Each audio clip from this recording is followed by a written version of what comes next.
Greetings to you from wherever you're watching us. You're welcome to the midweek edition of Sports This Morning. I'm Yemi Adebayo. It's great to have you join us again. I'm Taya Salah. All right, let's start off today from where we left it off yesterday, talking about Nigeria's teams on the continent, the CAF Confederations Cup, end of the road for Plateau United. Some of us saw this coming, but then it's still a bit painful the way things turned out. So, Nigeria League champions, defending champions, Plateau United, out of the CAF. First it was the CAF Champions League, now the CAF Confederation Cup. Wow. So close yet so far. Oh, not so close at all. I mean, they didn't even come close to qualifying from this particular fixture. When you lose by 4-0 and you manage to win 2-1 in the first leg, that's not so close because they had a second opportunity.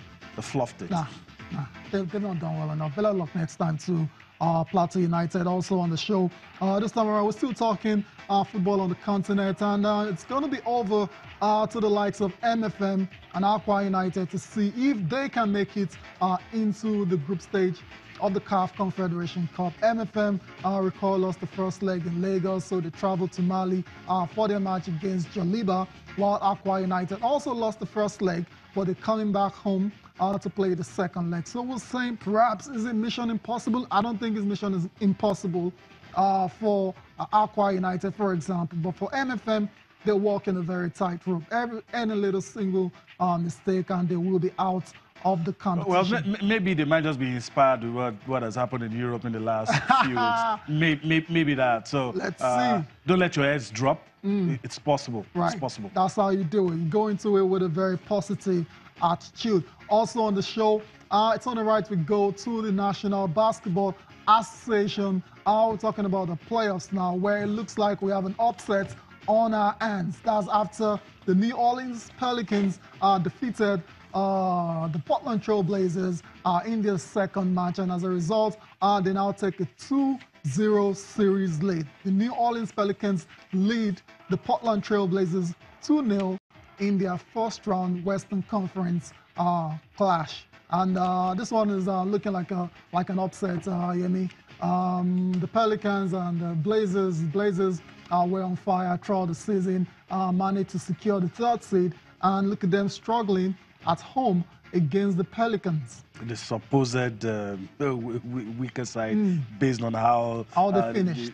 How ended. So we'll see. Okay. Danger signals, yeah. But then, there are still things to be done. Absolutely. And it can be turned around. It can be turned around. It's a 7-game series. So we'll see what happens in the next game. We're not starting from the NBA today, though. We'll start from the tennis court, and it's Monte Carlo Masters going down at the moment. And we came close to seeing a few upsets in round 2. But these guys are involved. I'm talking about Grigor Dimitrov and Alexander Zverev managed to overcome one set deficit to advance into the third round. That's the round of 16. Yemi, we saw Dimitrov in action playing against not too fancied opponents in Pierre Herbert Hughes, and it was an almighty struggle for Grigor Dimitrov, but he managed to get that victory 3-6, 6-2, and 6-4 to advance into the round of 16. Yeah, the result tells the story. It's pretty obvious, and but again, experience, quality shone through in a difficult situation. Right. And that's what you expect from the guys in this bracket. You know, they will always get themselves into trouble sometimes. Slow starts, right. Casual attitude, but once you're still in it, they give it a good fight. And Dimitrov, did what was expected of him, but it was a mighty scare. Big scare for Grigor Dimitrov, but he managed to advance into the next round. Also needing to come back from the sets was Alexander Zverev, the youngster who a lot of tennis pundits have tipped to go on to win majors. He struggled in his own matchup as well too against Gilles Muller. Gilles Muller is a good player. Yeah. But for him to take a set off Alexander Zverev, that was I didn't see that one coming. But he did that, and when Zverev needed to step up his game, he did in the second set. And in the third set, he lost the first set 4-6, but he bounced right back to win the second set 6-3 and the third set 6-2. And that's how he was able to book his place in the round of 16 as well. Yeah, some things are not the way it looks on paper. You look at his opponent, world number 82, and you close your eyes, you think. But after the first set, you're asking yourself, what's happening here? But then again, it's very, I always believe these guys have it in them, especially those guys we call the next gen. They're up there. They still need to push off Federer and Nadal, though. But, right. Those guys are still around. Those guys are still around. But we expect a lot from these guys. These guys are the future, no doubt. And with everything they've been playing so far, it's only a matter of time Nadal and Federer will not play forever. Let's move on quickly to another player who had to battle really hard to advance into the round of 16, talking about Dominic Thiem. Yeah, Dominic Thiem playing against another very good youngster, Andrei Rublev. Another very, very tight game that needed 3 sets to separate both players. Ended 5-7, 7-5, 7-5 in favor of Dominic Thiem in 2 hours and 40 minutes. That was a tough battle for Dominic Thiem. Yeah, tough. Even the result shows it. It could have gone either way. The sets that each of them won could have been tie breaks. It was really very close. So, but someone had to win. Someone had to lose, and so they progressed. Okay, we'll start the Monte Carlo Masters. Just before we go, there was an extraordinary occurrence, that event that happened. Yeah, it's incredible stuff. Gerald Donaldson in his first round matchup against Albert Ramos and Vinolas. Very interesting exchange. I think we should just sit back and see what happened between these two players. And the story basically is Gerald Donaldson, I beg your pardon, has been fined $6,200 for his rant at the umpire. Let's see the exchange now. It's the previous one. Which one? Just there. There's no one that there. Just here. Where? Just here. Just there, for sure. What are you talking about? For sure, there's marks this right was here from a previous. It was a previous point. So what mark? For me, just touch the line. Okay, show me mark. Show me mark. The fact I cannot see the mark there, but it was for sure on the line. I couldn't see a mark.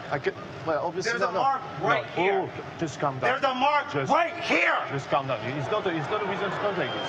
Yeah, it is. No. Yeah, it is. You're not showing me a mark. Stop this. What are you doing here? You're not showing me one mark. Call a supervisor right now. You can call him, but right now. Call a supervisor right now. This is not acceptable. This is not acceptable. What? It's not white. This is a mark right here.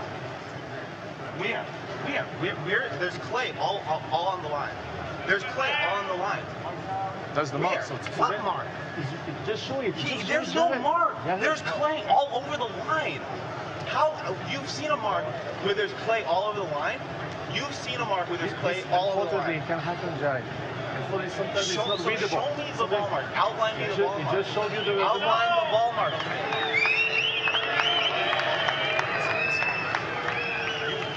Show me the ball mark. What's not acceptable is you make up a mark because you don't like me. That's why you make up a mark, because you don't like me. You're making up a mark. There's no mark right there. Interesting petulance, you'd say there. I went on to lose that match in straight sets to Ramos and Vinolas, and he's got fined $6,200 for his troubles. Childish behavior, amateurish. Are you being hard on him? No, look, if it was Nick Rios, no, yeah, he does it. But this guy, he just, I don't know whatever got hold of him, If the cameras were not on, probably the security guys would have taken him away because he just made a mess of everything. Wow. I mean, he just turned it. And look, when a tennis player starts saying, you don't like me, that's why you're not Roger Federer. So, but it's, it's a one-off. I'm not being hard on him. I know it's a one-off, but look, then again, that's why you're a professional. That's why you're a sportsman. These things would happen. We've seen top players have calls go against them, and they go about it, and not with rants and foul-mouthed words. It's not good. It's not good at all for the sport. Hopefully, Gerald Donaldson has learned from that particular situation and behaves himself next time. Let's move on quickly now. Let's talk marathon, and a lot of eyes will be on Farah at this Sunday's London Marathon. Mo Farah has retired from running on the tracks, multiple Olympic and world champion. But this is the marathon, and it's quite different from championships and running on the tracks. And it's not lost on Mo Farah that he has his work cut out going into this London Marathon on Sunday. I mean, a lot of credit to Mo Farah. Unfortunately for him, we have like 12, 11 people ahead of him that have run better times this year. But credit to him. You have to say different technique, different methods, different approach to the events he's used to, and the marathon, the length as well, different. But this is a guy who is adapted to different. Switched at one point from 5,000 to 10,000. He has done it. Whether or not he's going to be able to do it in London, that's something to say. Just few days. So we'll see. But I won't put it past him. Even though I'm looking at 12 guys who had better times this year. But because it's Mo Farah, I won't put it past him. And he's an absolute legend and he's done incredible things on the track. Yemi thinks he might just be in for a surprise. There's some home support as well. I don't think it's going to happen. But let's listen to the man himself now. Mo Farah speaking ahead of Sunday's London Marathon. I think if everything goes well, if you're strong, if you learn and do stuff, I think I'm capable of running, 204, 203 within the right race and the right pace. But Sunday's race is going to be different, as you know. There's many guys who will dare to fight. So it's going to be a different race. I've learned how to win races and how to put off your oppositions and mentally and physically be strong. And I think in the marathon, I think physically I am strong.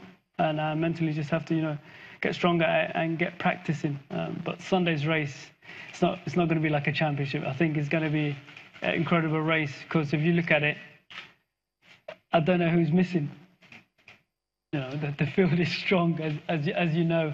But our aim is just go with our own plan and see what we can do.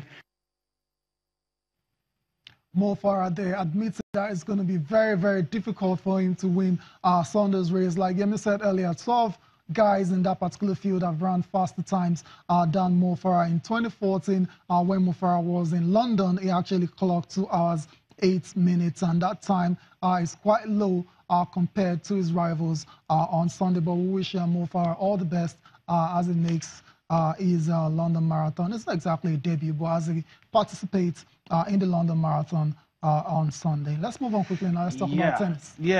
Cricket. Nigeria is involved in this one. We're talking about the ICC World 2020 Africa qualifier. Well, some bitter taste for us. We lost to Ghana by 7 wickets. Anytime we lose to Ghana is a bit painful. But let's listen to the guy, Chimezie Onwuzulike. That's the Nigeria cricket team captain. Ogene Kome Agodo as well. He is the team manager. Speaking on the loss, Nigeria will be in action today. But the immediate reaction after losing to Ghana, let's get that and come back for more sports this morning. Well, there are always improvement. Whenever new administration comes in, improvement sets in. So right now there's improvement. If you see the field has upgraded quite a lot. And then for us, it's a big plus from ICC representative coming in, seeing the ground from the last time they came in December. They are seeing a lot of improvement. And I'm sure with the current administration on board, I believe that there should be further more improvements going forward. If you win, it always climbs up the ladder. Your ranking goes up. So right now, for a while, our last administration, we are a bit low on the ranking. So right now, winning these games, I'm sure we'll climb up the ranking, we'll climb up the ladder, and then from here we'll go on to the higher stage where we'll play some other bigger teams. Not that these teams are not big, but bigger teams we get. So we'll play other bigger teams, people that have won in their own regions, and then I believe by the time we get there, we'll make our statements. We fell down the rankings in Africa over the last 4 years. But I know that we have capacity in Nigeria. I know there are a lot of young boys under 19 that are coming up, and even this crop. A very strong team. And I'm sure that they will make Nigeria proud in the future. This field has not been like this for more than 30 years, if not more, really. the way they cut the pitch, the way they have handled the infrastructure, the way the nets have been put back together. I will say kudos to this new board. I hope we continue like this. The important thing is to have maintenance.